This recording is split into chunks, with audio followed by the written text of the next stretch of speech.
जय हिंद दोस्तों, स्वागत है एक बार फिर से आपके अपने YouTube चैनल स्टडी प्लेटफॉर्म में। दोस्तों आज की इस वीडियो में हम लोग घटना चक्र के भारतीय राज्य व्यवस्था एवं शासन की सीरीज को आगे बढ़ाते हुए संविधान संशोधन से रिलेटेड प्रश्नों को देखने वाले हैं।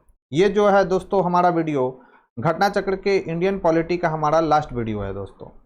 इससे पहले मैंने दोस्तों घटना चक्र की जितने भी सब्जेक्ट की सीरीज स्टार्ट की थी उसमें से लगभग जो है दोस्तों सीरीज समाप्त हो चुकी है। जैसे हिस्ट्री की सीरीज मैंने जो स्टार्ट की थी दोस्तों वो समाप्त हो चुकी है। ठीक है, वो इंडियन ज्योग्राफी की जो सीरीज मैंने स्टार्ट की थी दोस्तों उसमें एक चैप्टर बचा हुआ है। साइंस की सीरीज जो मैंने स्टार्ट की थी दोस्तों वो भी क्या हो चुका है, समाप्त हो चुका है। और आज के इस वीडियो के माध्यम से जो सीरीज मैंने स्टार्ट की थी दोस्तों घटना चक्र की इंडियन पॉलिटी की, वो भी आज इस वीडियो के माध्यम से समाप्त होने जा रहा है दोस्तों। तो अभी तक जिन लोगों ने हमारे चैनल को सब्सक्राइब नहीं किया तो सब्सक्राइब कर ले, बेल आइकन को प्रेस कर ले ताकि नई वीडियो की जो नोटिफिकेशन है दोस्तों आपको समय समय पर मिलती रहे। साथ ही साथ अगर वीडियो पसंद आए तो प्लीज़ इस वीडियो को ज़्यादा से ज़्यादा लाइक करें और अपने दोस्तों के साथ इसे शेयर करें। तो चलिए दोस्तों आज के फर्स्ट क्वेश्चन के साथ इस डिस्कशन को स्टार्ट करते हैं।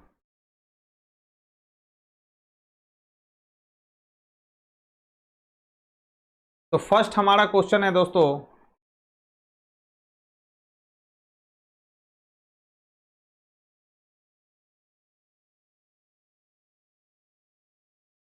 फर्स्ट जो सवाल है दोस्तों कथन और कारण से रिलेटेड सवाल है। कथन है अनुच्छेद 368 के अंतर्गत संसद संविधान के किसी भी भाग में संशोधन कर सकती है। तो यह बात बिल्कुल सही है दोस्तों कि आर्टिकल 368 के अंतर्गत क्या होता है, संसद संविधान के किसी भी भाग में क्या कर सकती है दोस्तों, संशोधन कर सकती है। कारण इसका क्या दिया गया है कि संसद भारत की जनता द्वारा निर्वाचित उच्चतम विधायी संस्था है। तो यह भी सही है दोस्तों कि संसद जो है भारत की जनता द्वारा जो है दोस्तों निर्वाचित उच्चतम विधायी संस्था है। तो इसका राइट आंसर क्या हो जाएगा दोस्तों, तो ऑप्शन ए हो जाएगा।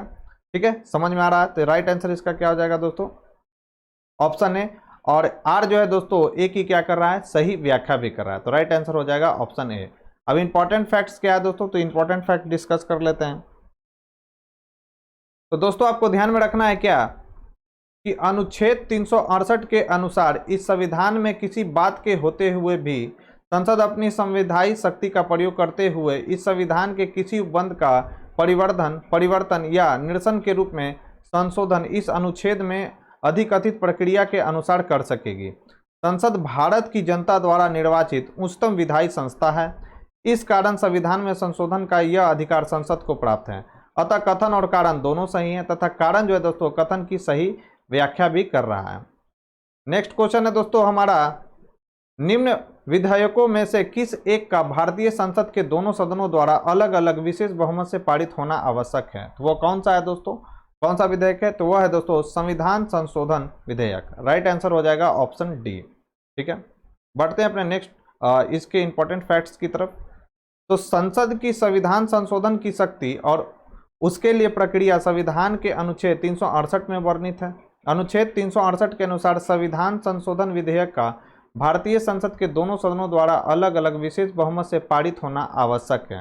अर्थात कुल सदस्यों के आधे से अधिक और उपस्थित एवं मतदान करने वाले सदस्यों के 2/3 बहुमत से इसका पारित होना क्या है दोस्तों, तो आवश्यक है।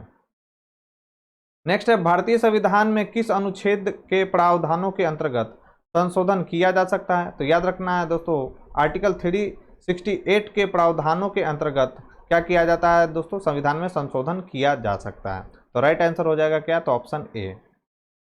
नेक्स्ट है दोस्तों भारत के संविधान के किस अनुच्छेद में उसके संशोधन की प्रक्रिया दी गई है। तो वह है दोस्तों आर्टिकल 368। राइट आंसर हो जाएगा ऑप्शन सी। नेक्स्ट है दोस्तों संविधान में संशोधन की पहल की जा सकती है। तो याद रखना है दोस्तों संविधान में संशोधन की जो पहल है वह संसद के किसी एक सदन में की जा सकती है, चाहे वो लोकसभा हो सकता है दोस्तों या राज्यसभा हो सकता है। ठीक है, तो राइट आंसर हो जाएगा ऑप्शन डी। तो दोस्तों आपको ध्यान क्या रखना है कि भारत के संविधान में संशोधन की प्रक्रिया को संसद के किसी भी एक सदन में इस प्रयोजन के लिए विधेयक पूरा स्थापित करके प्रारंभ किया जा सकता है। इसका उल्लेख संविधान के अनुच्छेद 368(2) में किया गया है, किंतु संशोधन के लिए प्रत्येक सदन के सदस्यों के विशेष बहुमत की आवश्यकता होती है। भारत के संविधान में संशोधन की प्रक्रिया को दक्षिण अफ्रीका के संविधान से लिया गया है। तो अगेन इंपॉर्टेंट फैक्ट है दोस्तों, आपको ध्यान में रखना है। नेक्स्ट है दोस्तों भारतीय संविधान में संशोधन के लिए विधेयक लाया जा सकता है। तो याद रखना है दोस्तों, या तो लोकसभा में या तो राज्यसभा में जो है दोस्तों संविधान में संशोधन के लिए विधेयक लाया जा सकता है। राइट आंसर हो जाएगा ऑप्शन सी। नेक्स्ट सवाल है दोस्तों, निम्नलिखित कथनों पर विचार कीजिए। भारतीय संविधान में कोई संशोधन लाने का उपक्रमण किया जा सकता है। तो याद रखना है दोस्तों, किसमें किया जा सकता है, या तो लोकसभा द्वारा या तो राज्यसभा द्वारा। तो राइट आंसर हो जाएगा ऑप्शन डी। नेक्स्ट है दोस्तों, भारत के संविधान के अनुच्छेद 368 के उपबंधों के तहत यदि कोई विधेयक भारत की संसद द्वारा पारित होने के पश्चात राजस्थान विधानसभा के पास संकल्प द्वारा अनुसमर्थन के लिए आता है तो विधानसभा जो है दोस्तों संकल्प पारित कर सकती है, विधानसभा संकल्प अस्वीकार कर सकती है। ठीक है, और क्या है दोस्तों, तो ऐसे संकल्प में कोई संशोधन प्रस्तावित नहीं है। आपसे पूछा जा रहा है कि इसका सही उत्तर क्या होगा, तो यह क्या हो सकता है इसका सही उत्तर दोस्तों, तो विधानसभा जो है दोस्तों संकल्प पारित कर सकती है। दूसरा, विधानसभा जो है दोस्तों संकल्प को क्या कर सकती है दोस्तों, अस्वीकार भी कर सकती है। और ऐसे संकल्प में कोई संशोधन प्रस्तावित नहीं है दोस्तों, यह भी कार्य कर सकती है। राइट आंसर हो जाएगा ए बी सी यानी ऑप्शन डी। अब इंपॉर्टेंट फैक्ट्स यहाँ पे अच्छे दिए गए हैं दोस्तों। भारत के संविधान के अनुच्छेद 368(2) के परंतु के उपबंधों के तहत वर्णित संविधान के कतिपय प्रावधानों में संशोधन करने हेतु विधेयक के भारत की संसद के प्रत्येक सदन द्वारा अपेक्षित बहुमत से पारित होने के पश्चात उसे राष्ट्रपति की अनुमति के लिए प्रस्तुत किए जाने से पूर्व यह आवश्यक है कि कम से कम आधे राज्य विधानमंडलों द्वारा उस विधेयक को अनुसमर्थित किया जाए। आधे राज्य यदि विधेयक को अपनी संस्तुति देते हैं तो औपचारिकता पूरी हो जाती है। राजस्थान विधानसभा समेत कोई भी विधानसभा संकल्प को पारित कर सकती है या अस्वीकार कर सकती है। ऐसे संकल्प में विधानसभा द्वारा कोई संशोधन प्रस्तावित नहीं किया जा सकता है दोस्तों। नेक्स्ट है दोस्तों, भारतीय संविधान के अनुसार निम्न विषयों पर संवैधानिक संशोधन के लिए कम से कम आधे राज्यों के विधानमंडल द्वारा संपुष्टि आवश्यक है। पहली बात तो यह VVI क्वेश्चन है दोस्तों, याद रखना है, काफ़ी अच्छा क्वेश्चन है। तो इसका राइट आंसर क्या हो जाएगा दोस्तों, तो याद रखना है संविधान के संघीय प्रावधान के संबंध में संपुष्टि आवश्यक है। सर्वोच्च न्यायालय के अधिकार जो क्षेत्र है दोस्तों, ठीक है, उसकी संपुष्टि आवश्यक है। और संविधान संशोधन की प्रक्रिया, इसमें जो है दोस्तों कम से कम आधे राज्यों के विधानमंडल द्वारा क्या होता है, तो संपुष्टि आवश्यक है, यानी उनका समर्थन किया जाना आवश्यक है दोस्तों। राइट आंसर क्या हो जाएगा, 1, 2 और 3। राइट आंसर हो जाएगा ऑप्शन ए। तो दोस्तों यहां पर काफी अच्छे अच्छे फैक्ट्स हैं। भारतीय संविधान नम्य एवं परिवर्तनशील है। इसमें आवश्यकता अनुसार संविधान के अनुच्छेद 368 में दी गई प्रक्रिया के अनुसार संशोधन किया जा सकता है। भारतीय संविधान में 3 प्रकार से संशोधन किया जा सकता है। पहला क्या है, पहला है दोस्तों साधारण बहुमत द्वारा संशोधन। संविधान में कुछ प्रावधान जिन्हें संसद साधारण बहुमत से संशोधन कर सकती है, इस प्रकार के संशोधन को अनुच्छेद 368 के प्रयोजनों के तहत संविधान का संशोधन नहीं माना जाता है। याद रखना है। यथा कौन कौन सा है वो इंपॉर्टेंट दोस्तों फैक्ट्स, इसमें कौन कौन सा जो संशोधन है दोस्तों जिसे साधारण बहुमत द्वारा हम लोग पारित कर सकते हैं, तो वह है दोस्तों किसी राज्यों के नामों तथा सीमाओं में परिवर्तन करने संबंधी जो संशोधन लाया जाता है दोस्तों, वो साधारण बहुमत से ही पास होता है। नए राज्यों का निर्माण करने, राज्यों में विधान परिषदों को सृजित करने या समाप्त करने। याद रखना है, राष्ट्रपति, राज्यपालों, उच्चतम न्यायालय एवं उच्च न्यायालय के न्यायाधीशों के वेतन में वृद्धि, ये सब किस कौन से बहुमत के अंतर्गत आता है दोस्तों, तो यह साधारण बहुमत के अंतर्गत संशोधन किया जाता है। इसमें यह कमी करने वाले संशोधन आदि जो है दोस्तों साधारण बहुमत के क्या होते हैं, साधारण बहुमत से किए जाते हैं दोस्तों। इसमें संशोधन अगर किसी उच्चतम न्यायालय के न्यायाधीश या उच्च न्यायालय के न्यायाधीश के वेतन में वृद्धि करना हो दोस्तों, तो वहाँ पर विशेष बहुमत की जरूरत नहीं पड़ती है। साधारण बहुमत से हमारा जो होता है दोस्तों काम चल जाता है। अब विशेष बहुमत की आवश्यकता कहाँ पर पड़ती है दोस्तों, तो यहाँ पर दिया गया है अनुच्छेद 368(2) की प्रक्रिया के तहत संसद अपने प्रत्येक सदन के विशेष बहुमत, कौन कौन सा, कुल सदस्य संख्या के बहुमत और उपस्थित एवं मत देने वाले सदस्यों के 2/3 बहुमत से विधेयक पारित कर संविधान में अधिकांश अनुच्छेदों में क्या कर सकती है दोस्तों, तो संशोधन कर सकती है। फिर है विशेष बहुमत तथा राज्यों के अनुमोदन से। अनुच्छेद 368(2) के परंतु के अनुसार संविधान में कतिपय प्रावधान ऐसे हैं जिनमें संशोधन करने के लिए संसद के विशेष बहुमत के साथ कम से कम आधे राज्यों के विधानमंडलों का अनुमोदन प्राप्त करना आवश्यक है, यथा राष्ट्रपति का निर्वाचन। याद रखना है दोस्तों, इसमें विशेष बहुमत तथा राज्यों के अनुमोदन जो है दोस्तों, आधे से अधिक राज्यों का जो समर्थन है प्राप्त करना आवश्यक है। और इसके अंतर्गत कौन कौन सा आता है, याद रखना है, राष्ट्रपति का निर्वाचन और उसकी प्रक्रिया, संघ तथा राज्यों की कार्यपालिका शक्ति का विस्तार, उच्चतम न्यायालय तथा उच्च न्यायालय संबंधी प्रावधान। याद रखना है दोस्तों, संसद में राज्यों का प्रतिनिधित्व, संविधान संशोधन की संसद की शक्ति और उसकी प्रक्रिया, संघ और राज्यों के मध्य विधायी शक्तियों का विभाजन यानी बंटवारा, तथा 7वीं सूची में वर्णित सूचियों की प्रविष्टि। याद रखना है दोस्तों, यह भी जो है विशेष बहुमत तथा आधे से अधिक राज्यों का समर्थन जो है दोस्तों इसमें आवश्यक है। माल एवं सेवा कर, जिसे हम लोग गुड्स एंड सर्विसेज टैक्स के नाम से जानते हैं दोस्तों, जीएसटी, परिषद संबंधी जो प्रावधान है दोस्तों आदि। याद रखना है। तो इंपॉर्टेंट काफ़ी ज़्यादा फैक्ट्स थे दोस्तों इस क्वेश्चन में, जिसे आपको ध्यान में रखना है। नेक्स्ट है दोस्तों, निम्नलिखित में से कौन कौन से विषय हैं जिन पर कम से कम आधे राज्यों के विधानमंडलों के अनुसमर्थन से ही संवैधानिक संशोधन संभव है। तो राष्ट्रपति का निर्वाचन यह संभव है दोस्तों। संसद में राज्यों का प्रतिनिधित्व, यह भी जो है दोस्तों इसमें भी विशेष बहुमत तथा आधे से अधिक राज्यों के विधानमंडलों का अनुसमर्थन जरूरी है। फिर है दोस्तों 7वीं अनुसूची में का कोई भी विषय हो दोस्तों, वह भी जो है दोस्तों इसके अंतर्गत आता है। किसी राज्य की विधान परिषद की समाप्ति, तो यह किसके अंतर्गत आता है दोस्तों। तो इससे अगर आप यहाँ पर देखें तो आपको मालूम चलेगा कि किसी राज्य की विधान परिषद का जो आता है दोस्तों, वह किसके अंतर्गत आता है। तो यहाँ पर देखें दोस्तों, हाँ, राज्यों के विधान परिषद को सृजित करने या समाप्त करना, ये किस बहुमत के अंतर्गत आता है। तो ये साधारण बहुमत के अंतर्गत आता है दोस्तों, न कि विशेष बहुमत तथा आधे से अधिक राज्यों के समर्थन की इसमें आवश्यकता होती है। तो इसमें केवल जो करेक्ट क्या था, तो करेक्ट 1, 2 और 3 ही था दोस्तों। तो राइट आंसर हो जाएगा 1, 2 एंड 3, जो कि किस ऑप्शन में है दोस्तों, तो यह है ऑप्शन ए में। चलिए नेक्स्ट क्वेश्चन है दोस्तों हमारा क्या, निम्नलिखित कथनों पर विचार कीजिए। भारत के संविधान में संशोधन केवल लोकसभा में एक विधेयक की पूरा स्थापना द्वारा ही संभव किया जा सकता है। ऐसा कोई जरूरी नहीं है दोस्तों, राज्यसभा में भी लाया जा सकता है विधेयक। यदि ऐसा संशोधन संविधान के संघीय चरित्र में परिवर्तन की मांग करता है तो संशोधन का अनुसमर्थन भारत के सभी राज्यों के विधानमंडलों द्वारा किया जाना भी आवश्यक है। ऐसा भी नहीं है दोस्तों, आधे से अधिक राज्यों के विधानमंडल द्वारा उसका अनुसमर्थन किया जाना आवश्यक है दोस्तों। तो इसमें ना तो स्टेटमेंट 1 सही है दोस्तों और ना ही स्टेटमेंट 2 सही है। तो इसका राइट आंसर क्या हो जाएगा, ऑप्शन डी। तो दोस्तों संविधान के अनुच्छेद 368(2) के अनुसार संविधान संशोधन विधेयक संसद के किसी सदन में पूरा स्थापित किया जा सकेगा अतः कथन एक गलत है। संघीय चरित्र में परिवर्तन से संबंधित संशोधन कम से कम आधे राज्यों के विधानमंडलों द्वारा अनुसमर्थित होना चाहिए, न कि सभी राज्य विधानमंडलों द्वारा। ये आर्टिकल दिया गया दोस्तों, इंपॉर्टेंट, देख लेंगे। नेक्स्ट है दोस्तों, संवैधानिक संशोधन प्रक्रिया के संदर्भ में कौन सा सुमेलित नहीं है।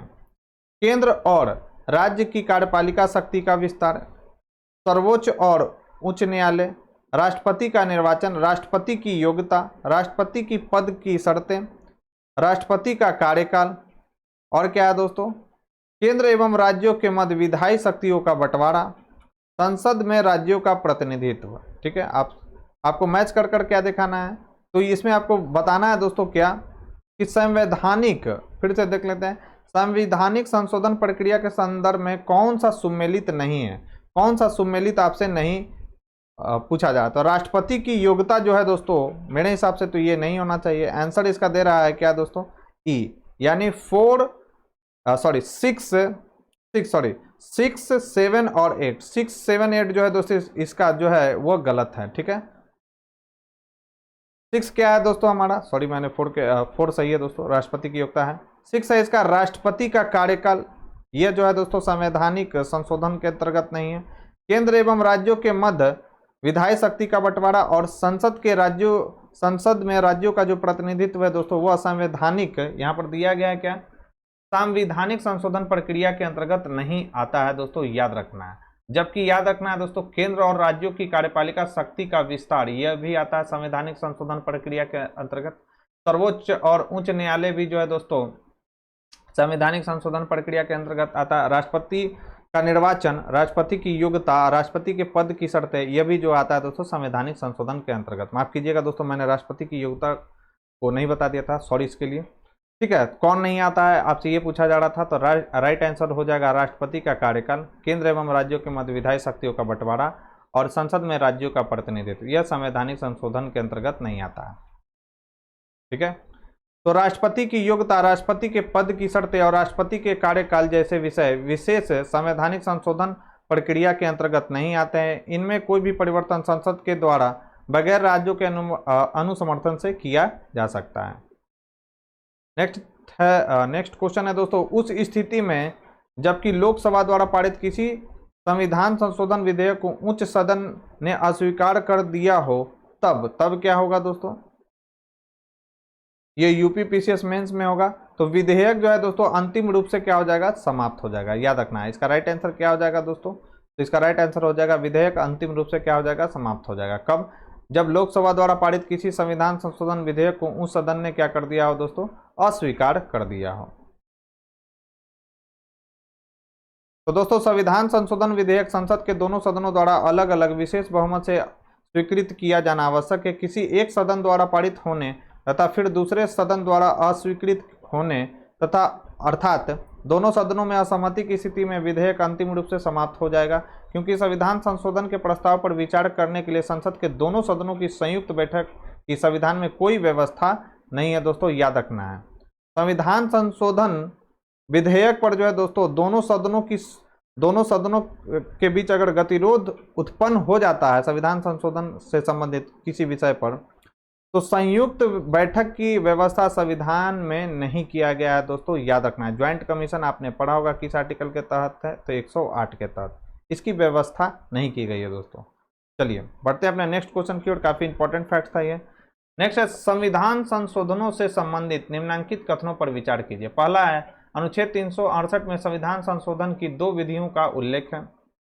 दूसरा है संविधान संशोधन विधेयक केवल लोकसभा में ही प्रारंभ किया जा सकता है, बिल्कुल गलत है। सेकेंड स्टेटमेंट तो गलत है दोस्तों, राज्यसभा में भी प्रारंभ किया जा सकता है।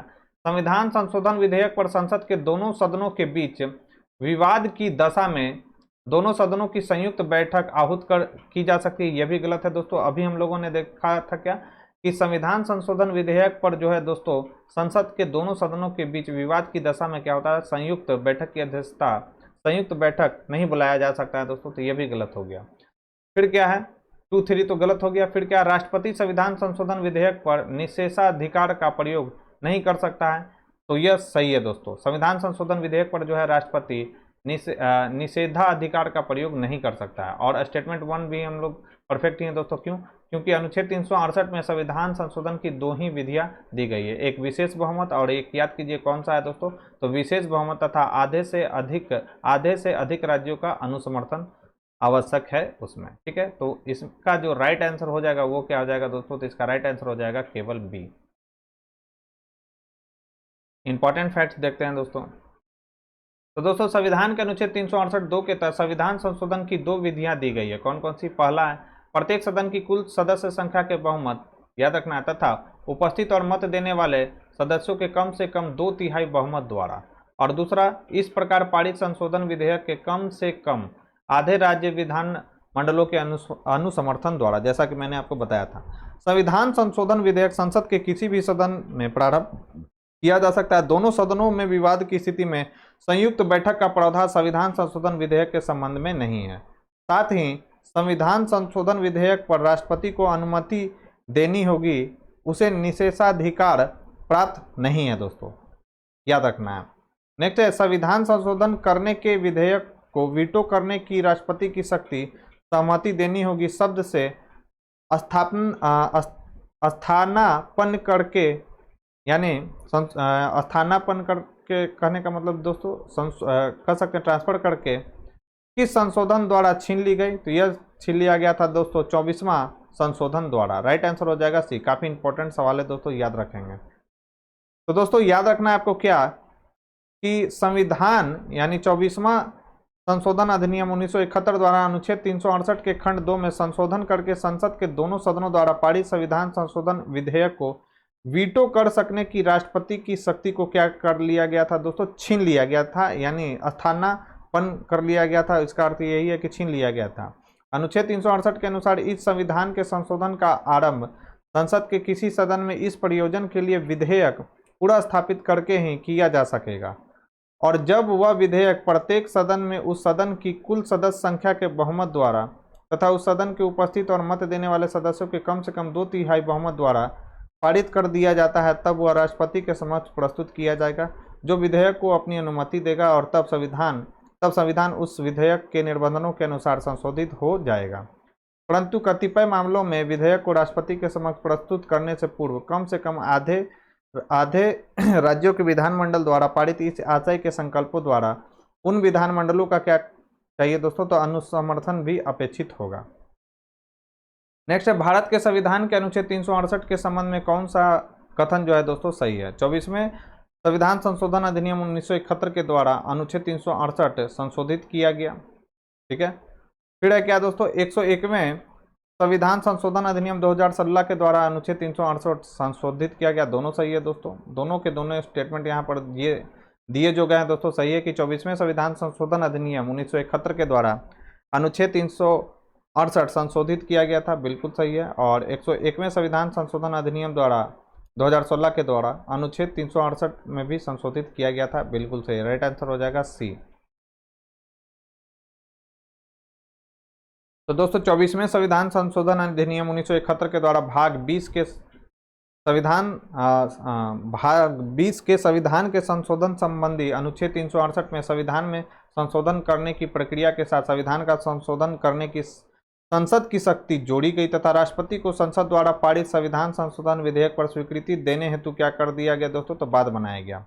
इसके अतिरिक्त इसी संशोधन से अनुच्छेद 368 में खंड 3 के तहत यह प्रावधानित किया गया कि अनुच्छेद 13 की कोई बात इस अनुच्छेद के अधीन किए गए किसी संशोधन को लागू नहीं होगी।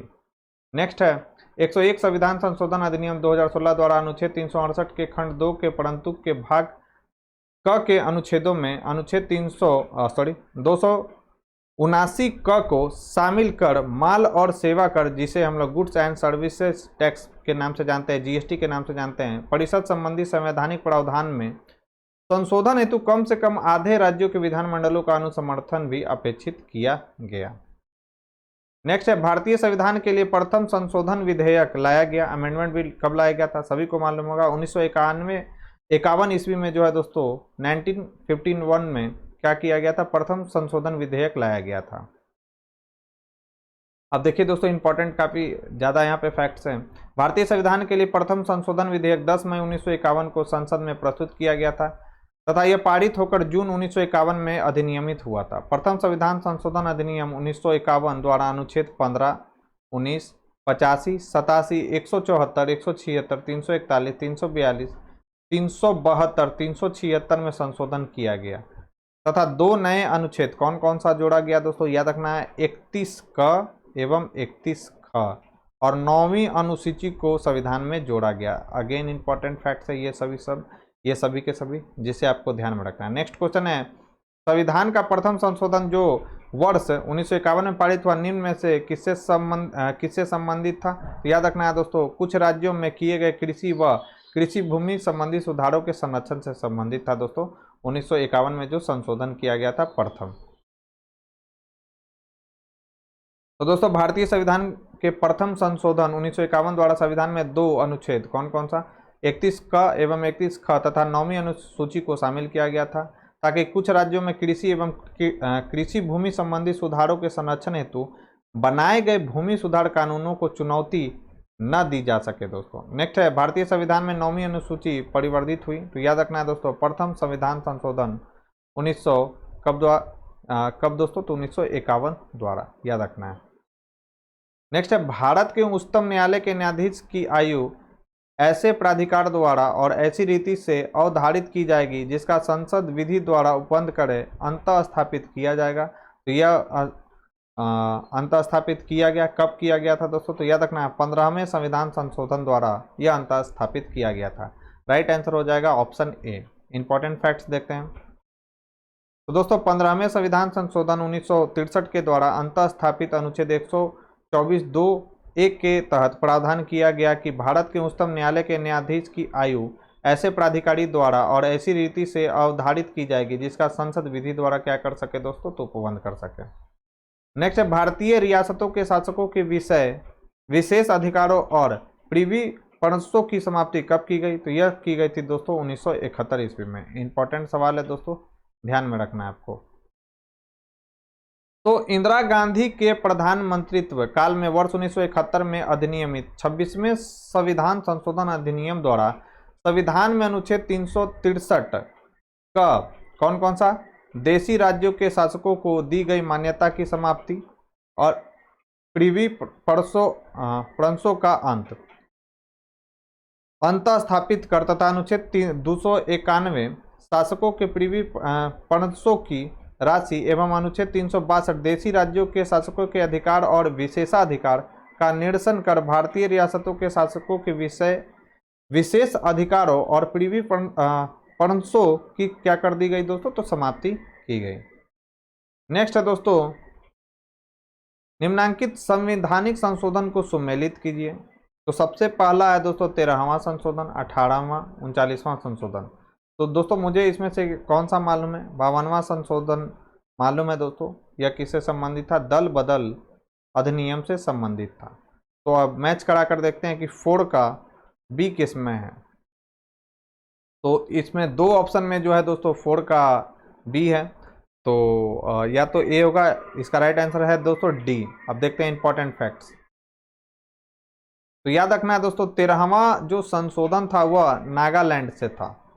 18वां जो संशोधन था वो राज्य को पूरा परिभाषित किया गया था 18वां संविधान संशोधन में। 39वां संशोधन किससे संबंधित था, तो राष्ट्रपति, उपराष्ट्रपति, स्पीकर और प्रधानमंत्री के चुनाव को चुनौती नहीं दी जा सकती है दोस्तों, याद रखना है। और 52वां संविधान संशोधन तो आप सभी लोग जानते होंगे किससे संबंधित है दोस्तों, दल बदल अधिनियम से। फिर सूची 1 को सूची 2 से मिलान करना है। न्यायिक पुनरीक्षण शक्ति का परिसीमन, फिर संपत्ति के अधिकार को मौलिक अधिकार से हटाना।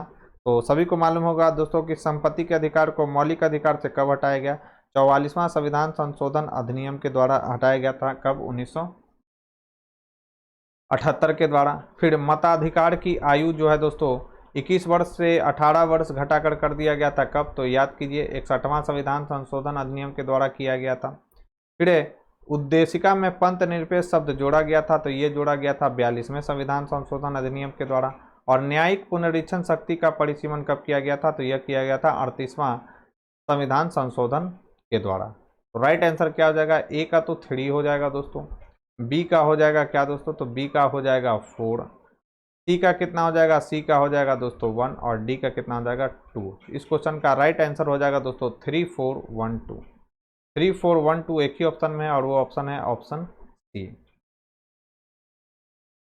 ठीक है, याद रखना है कि न्यायिक पुनरीक्षण शक्ति का परिसीमन कब किया गया था, तो 38वां संविधान संशोधन द्वारा किया गया था 1975 में। ठीक है, बाकी सब तो आप लोग जानते ही होंगे।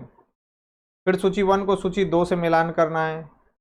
संविधान में संशोधन है और विषय वस्तु कौन कौन सा है, तो 69वां संशोधन अधिनियम 1951। ठीक है, फिर 75वां संशोधन अधिनियम, फिर 80वां संशोधन अधिनियम और फिर 83वां संशोधन अधिनियम। ठीक है, तो इसका आंसर देख ही लिया जाए, ज़्यादा माथा खपाने से अच्छा है कि देख लिया जाए। तो 69वां संविधान संशोधन जो है दोस्तों दिल्ली को राष्ट्रीय राजधानी का दर्जा इसके अंतर्गत दिया गया था। 75वां संविधान संशोधन जो है दोस्तों राज्य स्तरीय किराया अधिकरणों की स्थापना किया गया था। 80वां संशोधन अधिनियम संशोधन किससे संबंधित था, तो 10वें वित्त आयोग की सिफारिश को स्वीकारना था दोस्तों इसमें संबंधित। 83वां संविधान संशोधन किससे संबंधित था, तो अरुणाचल प्रदेश में पंचायतों में अनुसूचित जातियों हेतु कोई आरक्षण नहीं है क्योंकि वहाँ इनकी प्रभावकारी संख्या नहीं है। यहाँ का समाज क्या है दोस्तों, तो आदिवासी समाज है। फिर सूची 1 को सूची 2 से मिलान करना है। संवैधानिक संशोधन का प्रावधान और संवैधानिक संशोधन का क्रमांक क्या है दोस्तों, अनुच्छेद 19 ग के अंतर्गत सहकारी समितियां बनाने का अधिकार। फिर रिक्तियों के बैकलॉग को भरने में अनुसूचित जाति अनुसूचित जनजाति के आरक्षण का संरक्षण। फिर है राष्ट्रीय न्यायिक नियुक्ति आयोग, ठीक है, नेशनल जुडिशियल अपॉइंटमेंट कमेटी, जिसे ये हम लोग NJAC के भी नाम से जानते हैं दोस्तों, क्या, NJAC। यह कब किया गया था? तो ये तो मालूम है दोस्तों, ये किया गया था 99वां संविधान संशोधन 2014 द्वारा। सी का तो 4 हो गया। फिर मंत्रिपरिषद के आकार का परिमित किया जाना, तो ये कब किया गया था? मंत्रिपरिषद के आकार का मंत्रिपरिषद के आकार को क्या कर देना दोस्तों? तो एक मिनट दोस्तों, मैं यहाँ पर इरेज कर देना।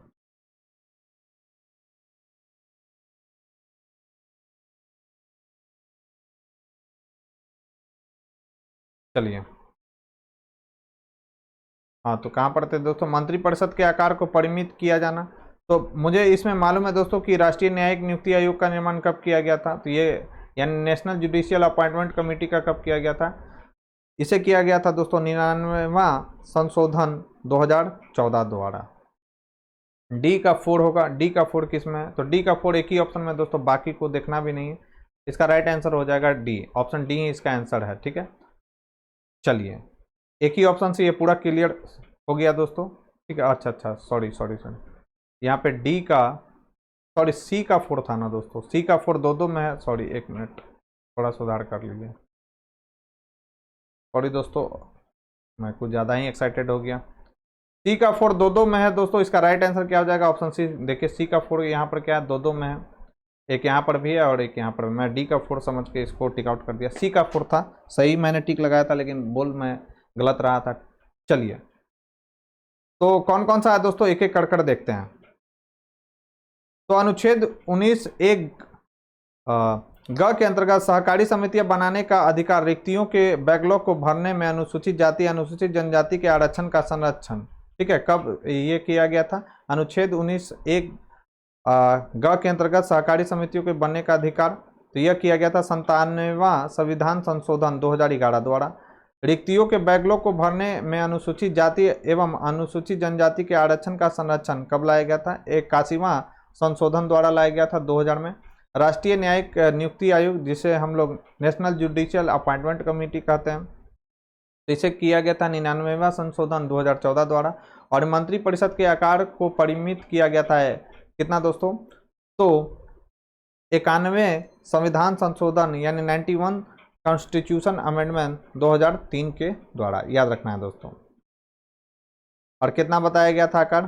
15% से अधिक नहीं होना चाहिए। चलिए, नेक्स्ट है, निम्नलिखित में से किस संविधान अधिनियम को लघु संविधान कहा जाता है? सभी को मालूम होगा, 42वां संविधान संशोधन को लघु संविधान कहा जाता है। तो दोस्तों 1976 के 42वें संविधान संशोधन अधिनियम द्वारा संविधान के बहुत सारे प्रावधानों में परिवर्धन किया गया था तथा अनेक प्रावधान जोड़े गए थे, इसलिए इसे लघु संविधान की संज्ञा दी गई है। 42वें संविधान का मुख्य उद्देश्य उच्चतम न्यायालय द्वारा 1973 में केशवानंद भारती मामले में दिए गए निर्णय से उत्पन्न कठिनाई को दूर करना था, जिसमें संसद की संविधान संशोधन की शक्ति को इस मामले में निर्णीत संविधान के आधारभूत ढांचे को संशोधित करने से रोका गया था। नेक्स्ट दोस्तों, निम्नलिखित में से कौन सा एक संवैधानिक संशोधन मौलिक कर्तव्यों से संबंधित है? तो याद रखना है दोस्तों, सरदार स्वर्ण सिंह की अनुशंसा पर 42वें संविधान संशोधन द्वारा हमारे संविधान में मौलिक कर्तव्यों को जोड़ा गया था दोस्तों। तो इसका राइट आंसर हो जाएगा ऑप्शन ए।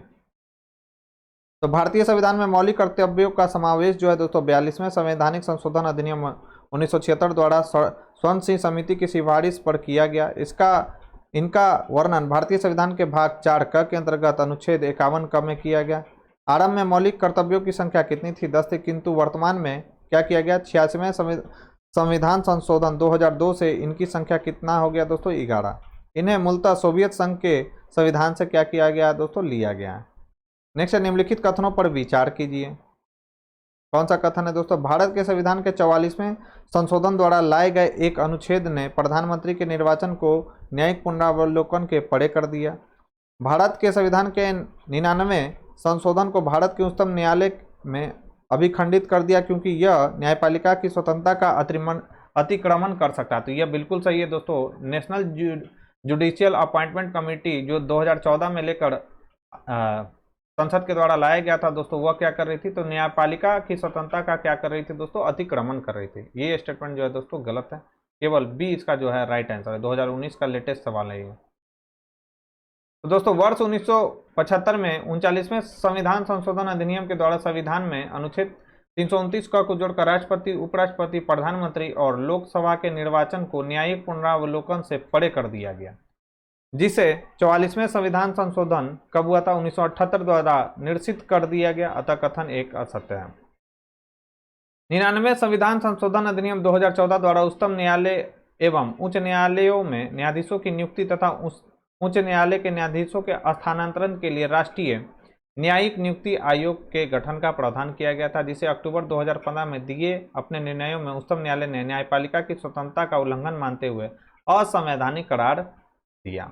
नेक्स्ट दोस्तों, राष्ट्रीय न्यायिक नियुक्ति आयोग से संबंधित कौन से संविधान संशोधन अधिनियम को उच्चतम न्यायालय की संविधान पीठ ने असंवैधानिक घोषित कर दिया, तो वह था दोस्तों 99वां संविधान संशोधन अधिनियम, यानी 99th कॉन्स्टिट्यूशन अमेंडमेंट कब हुआ था, 2014 में। ठीक है दोस्तों, राइट आंसर हो जाएगा ऑप्शन सी।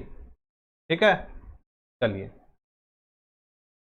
फिर है दोस्तों, विधानसभा में किसी दल का निर्वाचित सदस्यों के दल बदल पर निम्नलिखित में से किसने प्रतिबंध लगाया था, तो सभी लोग जानते होंगे दोस्तों कौन सा संशोधन था, तो संविधान का 52वां संशोधन कानून था दोस्तों, जिस किससे संबंधित है, तो दल बदल विरोधी अधिनियम से संबंधित है दोस्तों। कब आया था, तो 1985।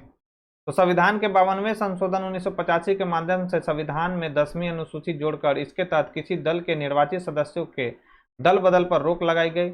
इसमें 91वें संविधान संशोधन अधिनियम यानी 91 कॉन्स्टिट्यूशन अमेंडमेंट 2003 द्वारा अपेक्षित संशोधन भी किए गए दोस्तों, याद रखना है।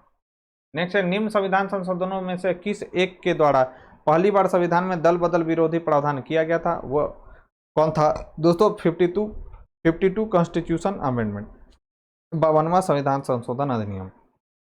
फिर सेमी क्वेश्चन है, संविधान का 52वां संशोधन संबंधित है, तो दल बदल विरोधी से संबंधित है दोस्तों, यानी दल बदल से संबंधित है। राइट आंसर क्या हो जाएगा, ए। नेक्स्ट है, भारत में राजनीतिक दलों से दल बदल की बुराई को किस संशोधन के अंतर्गत अधिनियमित किया गया था, सेमी क्वेश्चन है, 52वां संविधान संशोधन अधिनियम 1985 द्वारा। नेक्स्ट दोस्तों, भारतीय संविधान के प्राधिकृत हिंदी पाठ को निम्नलिखित संविधान संशोधनों में से किसके द्वारा प्रकाशित करने के लिए अधिकृत किया गया, तो वह कौन सा था दोस्तों संविधान संशोधन, तो 58वां संविधान संशोधन 1987 द्वारा जो है दोस्तों इसे अधिकृत किया गया। राइट आंसर हो जाएगा ऑप्शन बी। तो भारतीय संविधान में प्राधिकृत हिंदी पाठ को 58वां संविधान संशोधन 1987 द्वारा प्रकाशित करने के लिए अधिकृत किया गया। इस अधिनियम द्वारा संविधान के भाग 22 के शीर्षक में संक्षिप्त नाम प्रारंभ के बाद हिंदी में प्राधिकृत पद को जोड़ा गया तथा अनुच्छेद 394 को अंतः स्थापित कर राष्ट्रपति को संविधान के मूल पाठ का अब तक किए गए संशोधनों सहित हिंदी में अनुवाद प्रकाशित करने का प्राधिकार दिया गया दोस्तों। नेक्स्ट है दोस्तों, निम्न में से कौन सा एक मतदाता आयु घटाने से संबंधित संविधान संशोधन है, तो वह कौन सा है दोस्तों, तो 61वां संविधान संशोधन 1988 घटाकर कितना कर दिया गया था, तो 21 वर्ष घटाकर कितना आयु कर दिया गया था दोस्तों, 18 वर्ष कर दिया गया था। राइट आंसर हो जाएगा ए।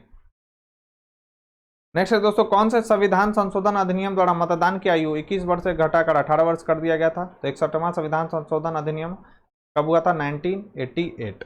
ठीक है।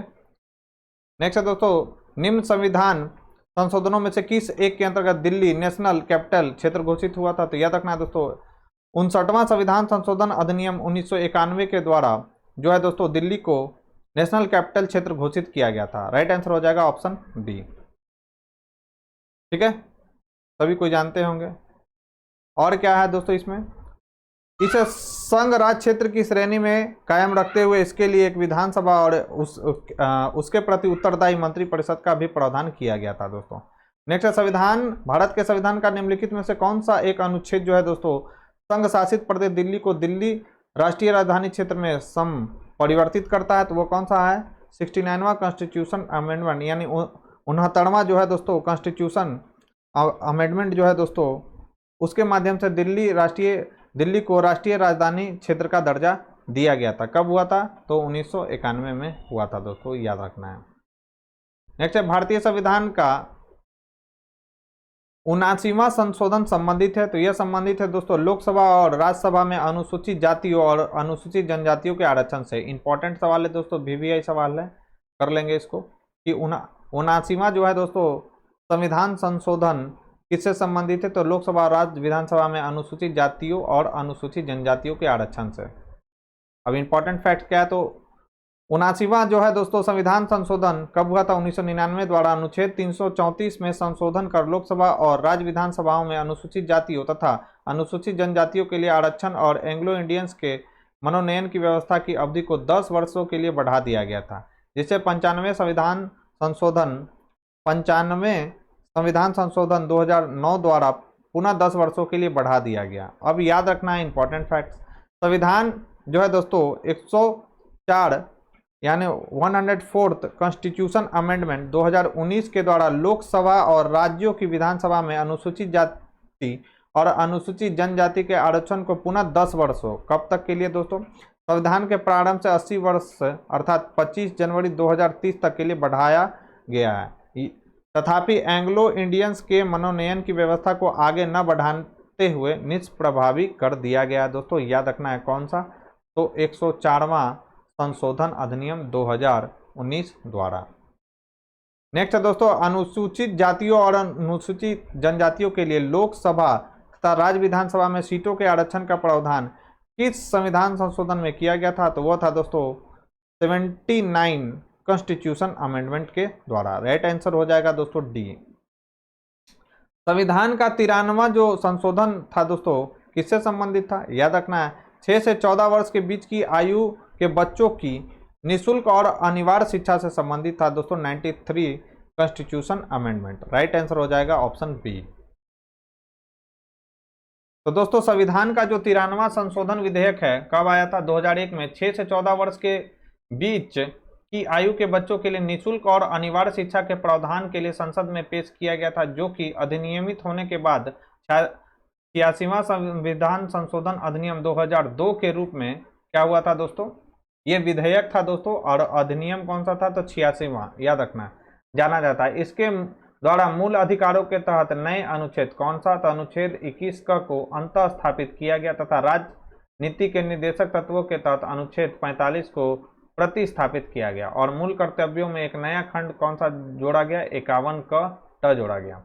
यह संशोधन विधेयक जो है दोस्तों 86वें संविधान संशोधन अधिनियम 2002 के रूप में क्या है दोस्तों, अधिनियमित हुआ। नेक्स्ट है 86वां संशोधन द्वारा प्रस्तावित शिक्षा का अधिकार किस वर्ष से लागू किया गया, तो यह लागू किया गया था दोस्तों 2010 से। इंपॉर्टेंट है, ध्यान में रखना है, काफी ज्यादा यह इंपॉर्टेंट सवाल है कि शिक्षा का अधिकार किस वर्ष से लागू हुआ था, याद रखना है 2010 से लागू हुआ था दोस्तों शिक्षा का अधिकार। तो 86वां संविधान संशोधन अधिनियम 2002 द्वारा प्रस्तावित शिक्षा का अधिकार 1 अप्रैल 2010 से लागू किया गया। इस संविधान संशोधन द्वारा भारतीय संविधान में मौलिक अधिकारों के तहत अनुच्छेद 21 के बाद अनुच्छेद 21A जोड़कर 6 से 14 आयु वर्ग के सभी बच्चों के लिए निःशुल्क और अनिवार्य शिक्षा के अधिकार का प्रावधान किया गया। इस अधिनियम को 12 दिसंबर 2002 को राष्ट्रपति की अनुमति मिली और इसे इसी दिन केंद्र सरकार के गजट में अधिसूचित किया गया। ठीक है दोस्तों, चलिए। लेकिन इसमें प्रस्तावित शिक्षा के अधिकार को वर्ष 2009 में संसद द्वारा अधिनियमित निःशुल्क और अनिवार्य शिक्षा का बच्चों का अधिकार अधिनियम के साथ 1 अप्रैल 2010 है दोस्तों लागू किया गया। कब लागू किया गया था, तो 1 अप्रैल 2010। नेक्स्ट है किस संविधान संशोधन ने शिक्षा का अधिकार प्रदान करने वाला एक नया अनुच्छेद 21A संविधान में जोड़ा था, कौन सा था दोस्तों, तो 86वां संशोधन अधिनियम 2002 याद रखना है। नेक्स्ट अनुसूचित जाति और अनुसूचित जनजाति के संयुक्त राष्ट्रीय आयोग को किस संशोधन के अंतर्गत 2 अलग निकायों में बांटा गया था, तो वह था दोस्तों 89 कॉन्स्टिट्यूशन अमेंडमेंट 89वां संविधान संशोधन अधिनियम के द्वारा। दोस्तों 89वां संविधान संशोधन 2003 द्वारा अनुसूचित जाति और अनुसूचित जनजाति के लिए संयुक्त राष्ट्रीय आयोग को 2 अलग अलग निकायों में बांटा गया और तदनुसार भारतीय संविधान के अनुच्छेद 338 और 338 का में क्रमशः राष्ट्रीय अनुसूचित जाति आयोग, अगेन इंपॉर्टेंट है, और राष्ट्रीय अनुसूचित जनजाति आयोग की व्यवस्था किया गया। किस कॉन्स्टिट्यूशन अमेंडमेंट के द्वारा? तो 89वां कॉन्स्टिट्यूशन अमेंडमेंट के द्वारा। नेक्स्ट है दोस्तों, निम्नलिखित संविधान संशोधन अधिनियमों में से किस एक में प्रावधान है कि केंद्र और किसी राज्य में मंत्रिपरिषद का आकार क्रमशः लोकसभा के सदस्यों की कुल संख्या एवं उस राज्य की विधानसभा के सदस्यों की कुल संख्या के 15% से अधिक नहीं होगा? तो वह है दोस्तों 51वां, ठीक है, 91वां संविधान संशोधन अधिनियम। ठीक है, राइट आंसर क्या हो जाएगा? तो ऑप्शन ए होगा दोस्तों, यानी 91 जो है दोस्तों कॉन्स्टिट्यूशन अमेंडमेंट। राइट आंसर हो जाएगा ऑप्शन ए। तो दोस्तों ध्यान में क्या रखना है कि वर्ष 2003 तक मंत्रिपरिषद में मंत्रियों की संख्या के संबंध में संविधान में कोई उल्लेख नहीं था। यह प्रधानमंत्री या मुख्यमंत्री के विवेक पर निर्भर था, किंतु वर्ष 2003 में अधिनियमित 91 में संविधान संशोधन अधिनियम के द्वारा संविधान के अनुच्छेद 75 तथा अनुच्छेद 164 में संशोधन करके केंद्र में प्रधानमंत्री एवं राज्यों में मुख्यमंत्री सहित मंत्रियों की कुल संख्या लोकसभा अथवा विधानसभा की सदस्य संख्या के अधिकतम 15% तक, ठीक है, तथापि राज्यों में 12 से कम नहीं, याद रखना है दोस्तों ये फैक्ट्स, निर्धारित की गई। इस संशोधन के द्वारा 10वीं अनुसूची में भी संशोधन किए गए तथा 10वीं अनुसूची के तहत निर्धारित सदन के किसी सदस्य को मंत्री पद के लिए भी निर्धारित किया गया। नेक्स्ट दोस्तों, संविधान के किस संशोधन के द्वारा केंद्रीय मंत्रियों की संख्या लोकसभा के कुल सदस्यों के 15% पर सीमित कर दी गई? तो वह था दोस्तों 91 कॉन्स्टिट्यूशन अमेंडमेंट 2003, याद रखना है। राइट आंसर हो जाएगा ऑप्शन ए। नेक्स्ट दोस्तों, निम्नलिखित भारतीय संविधान के संशोधनों में से कौन सा संशोधन केंद्रीय मंत्रिमंडल के आकार को सीमित करता है? तो वह है दोस्तों 51वां संविधान संशोधन अधिनियम 2003। नेक्स्ट है, संविधान के किस संशोधन के अंतर्गत अन्य पिछड़ा वर्ग को शिक्षण संस्थाओं में प्रवेश हेतु 27% रिजर्वेशन दिया गया था? तो कौन सा था दोस्तों? तो 93वां संविधान संशोधन के माध्यम से जो है दोस्तों अन्य पिछड़ा वर्ग को शिक्षण संस्थाओं में प्रवेश हेतु 27% यानी 27% रिजर्वेशन दिया गया था दोस्तों। तो संविधान के 93वें संशोधन अधिनियम 2005 के अंतर्गत अन्य पिछड़ा वर्ग को शिक्षण संस्थाओं में प्रवेश हेतु 27% आरक्षण दिया गया। इस संशोधन अधिनियम के द्वारा संविधान के अनुच्छेद 15 में खंड 5 जोड़ा गया। इस संशोधन के तहत प्रावधान किया गया कि अनुच्छेद 15 या अनुच्छेद 19(1)(g) की कोई बात राज्य को नागरिकों के किन्हीं सामाजिक और शैक्षिक रूप से पिछड़े वर्गों की उन्नति के लिए या अनुसूचित जाति या अनुसूचित जनजाति के लिए जहां तक ऐसे विशेष उपबंध उनके शिक्षा संस्थाओं में प्रवेश से संबंधित हैं, जिसके अंतर्गत निजी शिक्षा संस्थाएं भी हैं, चाहे राज्य द्वारा सहायता प्राप्त हो या बिना सहायता प्राप्त हो, ठीक है, जो अनुच्छेद 30(1) में निर्दिष्ट अल्पसंख्यक वर्गों की शिक्षण संस्था से भिन्न है, विधि द्वारा कोई विशेष उपबंध बनाने से निवारित नहीं करेगी दोस्तों, याद रखना है। नेक्स्ट है, 2012 में भारत के संविधान में होने वाले 97वें संशोधन का सरोकार किस विषय से है? तो यह है दोस्तों सहकारी संस्थाओं के गठन का कार्य संचालन से। सबसे पहली बात कि यह VBI क्वेश्चन है दोस्तों, हाईलाइट करके इसको रखेंगे। सहकारी संस्थाओं से रिलेटेड सवाल पूछे जाते हैं। तो दोस्तों 12 जनवरी 2012 को राष्ट्रपति की स्वीकृति मिलने के बाद 97वें संविधान संशोधन अधिनियम 2011 द्वारा अधिसूचित किया गया। इस संशोधन से सहकारी समितियों को संवैधानिक दर्जा प्रदान किया गया। इस संशोधन के द्वारा संविधान के भाग 3 में अनुच्छेद 19(1) के खंड C में सहकारी समितियां शब्द, भाग 4 में अनुच्छेद कौन सा? तो 43A, याद रखना है दोस्तों।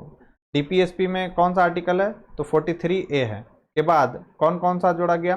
तो 43B सहकारी समितियों के संवर्धन से संबंधित है।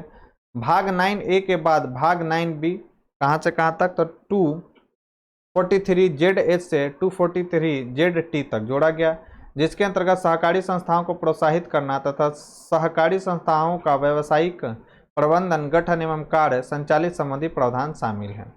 नेक्स्ट है, निम्नलिखित में से भारतीय संविधान के किस संशोधन द्वारा अनुच्छेद 19(1)(c) में सहकारी समितियां शब्द जोड़ा गया? तो याद रखना है दोस्तों 97वें संशोधन अधिनियम 2011 द्वारा क्या किया था दोस्तों? तो अनुच्छेद 19(1)(c) में सहकारी समितियां शब्द जोड़ा गया था। राइट आंसर हो जाएगा सी। इंपॉर्टेंट सवाल है दोस्तों, ध्यान में रखेंगे।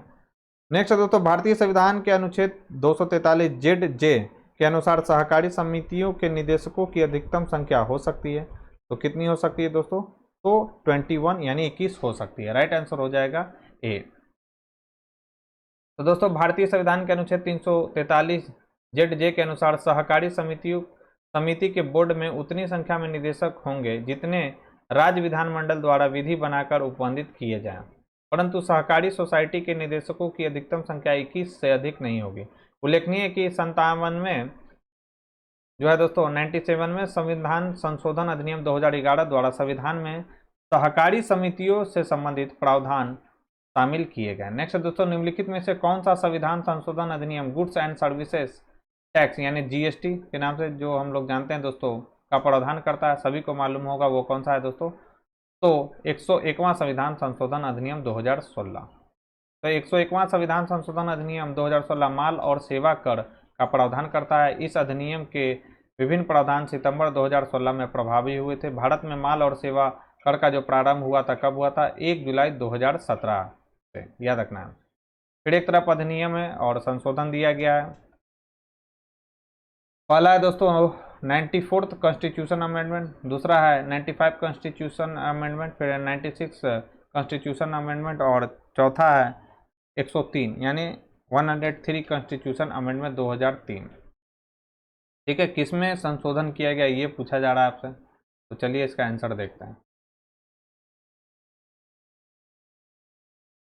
तो 94th जो कॉन्स्टिट्यूशन अमेंडमेंट हुआ था दोस्तों 2006 में, वो उस किस अनुच्छेद में संशोधन किया गया था? तो अनुच्छेद 164 में संशोधन किया गया था। 95 जो कॉन्स्टिट्यूशन अमेंडमेंट हुआ था 2009 में, वो अनुच्छेद 334 में संशोधन किया गया था उसके माध्यम से। और 96 जो कॉन्स्टिट्यूशन अमेंडमेंट था 2011 में किया गया था, वो 8वीं अनुसूची में संशोधन से संबंधित था। और 103वां जो संविधान संशोधन अधिनियम था दोस्तों 2003 में, वो अनुच्छेद 15 में संशोधन से संबंधित था, याद रखना है। नेक्स्ट है, राष्ट्रपति रामनाथ कोविंद ने किस संविधान संशोधन अधिनियम को 18 अगस्त 2021 को मंजूरी दी? तो वह था दोस्तों 105वां संविधान संशोधन अधिनियम, जिससे 18 अगस्त 2021 को राष्ट्रपति रामनाथ कोविंद ने मंजूरी दी थी। अगर पूछा जाए कि कौन सा विधेयक था, तो 127वां था दोस्तों विधेयक। 2021 लोकसभा द्वारा 10 अगस्त 2021 को तथा राज्यसभा में 11 अगस्त 2021 को पारित किया गया। इसे 18 अगस्त 2021 को राष्ट्रपति की स्वीकृति प्राप्त होने पर संविधान अधिनियम कौन सा था दोस्तों? 105वां अधिनियम 2021 के रूप में अधिसूचित किया गया। इस अधिनियम के द्वारा संविधान के अनुच्छेद 342A में संशोधन कर राज्यों और संघीय क्षेत्रों द्वारा सामाजिक एवं शैक्षिक रूप से पिछड़े वर्गों की सूची तैयार कर सकने के अधिकार को बहाल किया गया। साथ ही इस अधिनियम द्वारा अनुच्छेद 338B और 366 में भी तत्संबंधी अपेक्षित संशोधन किए गए। नेक्स्ट, निम्नलिखित पर विचार कीजिए तथा उनको सही कालक्रम में व्यवस्थित कीजिए। पहला गोलकनाथवाद, केशवानंद भारतीवाद, 24वां संशोधन अधिनियम और 42वां संविधान संशोधन अधिनियम। राइट आंसर क्या आ जाएगा? तो सबसे पहले आपको ध्यान में रखना, सबसे पहले हुआ था गोलकनाथवाद, उसके बाद हुआ था 24वां संविधान संशोधन अधिनियम, उसके बाद हुआ था केशवानंद भारतीवाद, कब? 1973 में, सभी को मालूम होगा। और 42वां संविधान संशोधन अधिनियम कब हुआ था? तो 1976। राइट आंसर क्या आ जाएगा? 1, 3, 2, 4, जो कि किस ऑप्शन में है? तो ऑप्शन ए में है। तो गोलकनाथवाद कब हुआ था? 1969 में। केशवानंद भारतीवाद कब हुआ था? 1973 में। 24वां संविधान संशोधन कब हुआ था? 1971 में। और 42वां संविधान संशोधन अधिनियम कब लाया गया था? तो 1976 में। नेक्स्ट, निम्नांकित किस बात में सर्वोच्च न्यायालय ने पहली बार संसद की संविधान संशोधन शक्ति को सीमित किया? इंपॉर्टेंट पहली बात सवाल है ये। संसद की शक्ति को सीमित पहली बार किस संविधान संशोधन के तहत किया गया था? तो वो था दोस्तों गोलकनाथ बनाम पंजाब राज में। कब आया था? 1967, याद रखना है। तो दोस्तों सर्वप्रथम गोलकनाथ बनाम पंजाब राज मामले में सर्वोच्च न्यायालय ने संसद की संविधान संशोधन शक्ति पर सीमाएं आरोपित की। इस निर्णय को निष्प्रभावी करने के उद्देश्य से 24वां संविधान संशोधन अधिनियम 1971 लाया गया था। नेक्स्ट है दोस्तों केशवानंद भारती केस का महत्व इसलिए है कि क्यों महत्व है दोस्तों इसका, सभी को मालूम होगा कि उच्चतम न्यायालय ने संविधान की मूल विशेषताओं को क्या किया था दोस्तों, इसमें प्रतिपादित किया था। VVI सवाल है दोस्तों, ध्यान में रखना है आपको। कब आया हुआ था ये, तो 1973 में। तो दोस्तों केशवानंद भारती बनाम केरल राज्य 1973 के ऐतिहासिक मामले में संविधान के 24वें संशोधन अधिनियम की विधि मान्यता को उच्चतम न्यायालय में चुनौती दी गई। इसमें उच्चतम न्यायालय ने संविधान के अनुच्छेद 368 में व्यक्त संसद की संविधान संशोधन शक्ति की समीक्षा की। उच्चतम न्यायालय ने इसमें निर्णय दिया कि संसद को मूल अधिकारों सहित संविधान के किसी उपबंध में संशोधन की पूर्ण शक्ति है, किंतु वह ऐसा कोई संशोधन नहीं कर सकती, याद रखना है, जिससे संविधान का मूल तत्व या उसका आधारभूत ढांचा नष्ट हो जाए। इसके पश्चात उच्चतम न्यायालय के समक्ष संविधान संशोधन से संबंधित जो भी मामले आते हैं उनका निर्णय इसी आधार पर होता है। भारत के सर्वोच्च न्यायालय ने संविधान के आधारभूत ढांचे के सिद्धांत को स्पष्ट किया था, तो यह किया था दोस्तों केशवानंद भारती वाद 1973 में। काफी बार ये सवाल पूछा जाता है, तो ये VVI सवाल है जिसे आपको ध्यान में रखना है। नेक्स्ट है भारत में नागरिकों के मौलिक अधिकारों में संशोधन कर सकता है, तो कौन कर सकता है दोस्तों, तो वह संसद कर सकता है। ठीक है, राइट आंसर हो जाएगा C। नेक्स्ट है दोस्तों भारतीय संविधान की आधारभूत संरचना के सिद्धांत का तात्पर्य क्या है, तो क्या इसका तात्पर्य है दोस्तों, इसका तात्पर्य है संविधान के कुछ लक्षण ऐसे अनिवार्य हैं जिनका निराकरण नहीं किया जा सकता है। यही है दोस्तों आधारभूत संरचना का सिद्धांत। क्या है, संविधान के कुछ ऐसे अनिवार्य हैं, कुछ लक्षण ऐसे अनिवार्य हैं कि उनका निराकरण नहीं किया जा सकता है दोस्तों। ठीक है, और ये आज के डिस्कशन का हमारा लास्ट भी सवाल है दोस्तों, इसके बाद हमारा इंडियन पॉलिटी समाप्त हो जाएगा। तो दोस्तों भारतीय संविधान के आधारभूत संरचना के सिद्धांत का तात्पर्य है कि संविधान के कुछ लक्षण ऐसे अनिवार्य हैं जिन्हें समाप्त या परिवर्तित नहीं किया जा सकता। उच्चतम न्यायालय ने सर्वप्रथम केशवानंद भारती बनाम केरल राज्य वाद 1973 के अपने फैसले में यह स्पष्ट कर दिया कि संविधान के कुछ अधिकारी की अब मूलभूत लक्षण है जिनका किसी भी स्थिति में संशोधन नहीं किया जा सकता। तो दोस्तों ये थी हमारी आज की डिस्कशन। इस डिस्कशन में आज हम लोगों ने क्या किया दोस्तों, तो घटना चक्र की पॉलिटी की सीरीज जो मैंने स्टार्ट की थी दोस्तों, उसे मैंने आज इस वीडियो के माध्यम से समाप्त कर दिया।